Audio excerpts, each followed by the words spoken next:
Deadliest Catch, a popular Discovery Channel show, follows the crew of the Wizard boat on a crab fishing quest in the Bering Sea. The crew is highly motivated and eager to catch their target, but the captain, still motivated, jokes about knowing hotspots for starfish. They have managed to get 2 dungeon carbs and 600 pounds of starfish so far.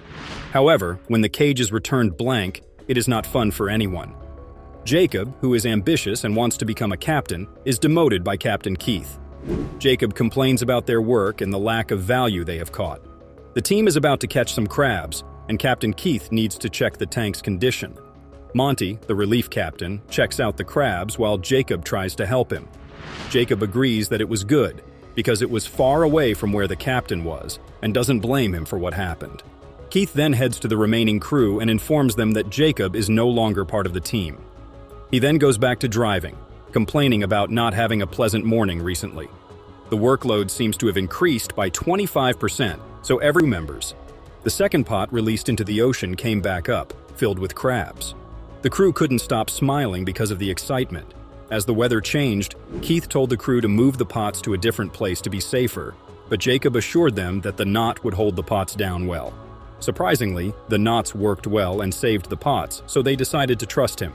Keith Colburn's production is something many other captains aim to achieve, regardless of whether it is in the traditional derby format or under the new individual fishing quota system. Under the command of Captain Keith, or Deputy Skipper Monty Colburn, the Wizard consistently ranks among the top 10 vessels in the fleet for crab output. In 2002, he set a record by bringing in 540,000 pounds of opilio crab in a year. When the usual harvest was just 130,000, the Wizard has produced the most snow crab since 1999, and the second highest amount of king crab out of around 200 captains between 1996 and 2000. Captain Keith Colburn is known for his spicy temper, sometimes overly dramatic tendencies, and ability to fill enormous quotas. He began his crabbing journey on the 135-foot Alaska Trader in 1985, and has been on the vessel for more than 30 years. Colburn's ability to convey the life of a crabber while getting the job done is unmatched. Keith Colburn, a former chef and owner of the Alaska Trader crab boat, was inspired by the Wild West of Alaskan crab fishing when he heard about the opportunities in the industry. He initially had a goal to become a chef, but decided to focus on his culinary skills, which helped him secure a spot on the Alaska Trader. In 2005, Alaskan crab fishing underwent a significant change with the introduction of an individual fishing quota system. This led to a reduction in the fleet from around 250 boats to around 80. Keith and his wife Florence purchased the Wizard from John Jorgensen to ensure a spot as one of the surviving boats. The Wizard's size of 156 feet and Colburn's knack for filling it were crucial factors in securing the quota.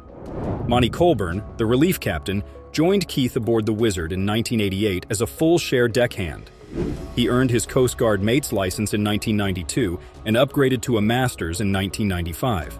Keith and Monty began operating the Wizard full-time as captain and relief captain mate. Monty took command of a succession of his crab boats, allowing him to gain captain's experience and operate his boats in partnership with Keith aboard the Wizard. The brothers are often at odds on how things should be run, but Keith has voiced full trust in Monty's ability, often noting that his brother is one of a few guys in the fleet with a master 1,600-ton captain's license. Monty is excited for the season to start, having just rebuilt the whole engine on the Wizard, about a $100,000 job. He may be the only person on the Wizard capable of calming his erratic brother, but it remains to be seen how much autonomy Monty has earned in Keith's eyes. Monty's fishing out of bounds last Verdi season cost the Wizard time and money, but Keith could decide this enough to keep him out of the captain's chair he had his eyes on. Gary Soper, a full-time professional crabber, has been with the Wizard for over 20 years and is known for his dedication and hard work. He has worked as a deckhand alongside Keith and Monty and has been in charge of deck operations and driving the boat at night when the Wizard operates around the clock. Soper is known for his relentless hazing of greenhorns and his propensity for the occasional dirty joke. As a mainstay on the Wizard, Soper receives the entire crew's respect.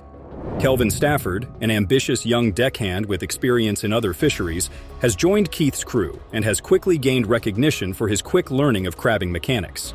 Kevin's claim to fame and legitimacy qualifies him as a man of the sea, sailing solo to Polynesia in a 28-foot sailboat. This year will be Kevin's third stint on the Wizard, and he is a tough worker who looks forward to seeing the crew, but just wants to grind out the season to earn a living. Freddie Mwagatai, a former hand on the Cornelia Marie, has seamlessly meshed with the stout crew since joining the Wizard. His work ethic is exactly what Captain Keith wants in a deckhand.